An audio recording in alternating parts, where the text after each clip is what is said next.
racing bird, Bandit. Now, Bandit right here is the red and green macaw, also known as the green macaw. Now, these birds are found in the woodlands and forests of northern and central South America.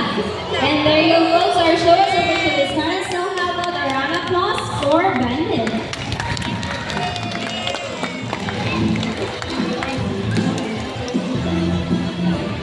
So, hello everyone. Ngayong hapon sa tanan. I am Mary, your host for today, and welcome to Cebu Ocean Park Amphitheater. Now, our next set of birds are just like any best friends. But sometimes best friends can be competitive, right? So let's meet Blue and Azul. And so today they will battle over who's gonna be the best in a basketball game. So let's go Blue, let's go Azul. So with trainer Vince is Blue, and with trainer Andre is Azul. So before we start this friendly battle, I'll be dividing you guys into two groups.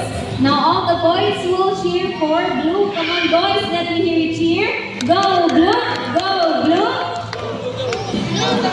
And all the girls will cheer for Azul. Come on girls, let me hear you cheer. Go Azul, go Azul. Go Azul! Now are you ready for the basketball game? Yeah! Mahinig ang energy. Are you ready for the basketball game? Yes! Alright, birds ready, trainers ready, set, go. Let's go Blue, let's go Azul. So birds go for Blue. Let's go. Go Azul! Go Azul! And last ball.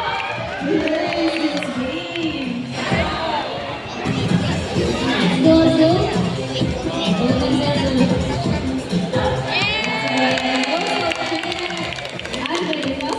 What can you say? Holy Trainer Vince, we want another race.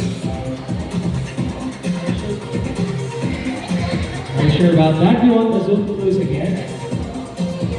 So this time, I'm pretty sure Azul and I will win. What race do you have in mind?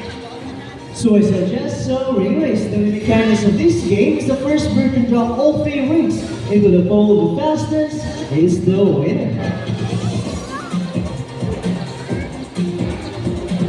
So ring race this shall be. Remember, boys already got 1 point, so let's cheer louder for Azul to win this time. Now, are you ready for the second game? Alright, birds ready. Trainers ready, set, go. Let's go, Azul. Now first ring for Blue. Let's go, Azul. And hey, Masters. Azul drops all the rings at the same time. A clever technique from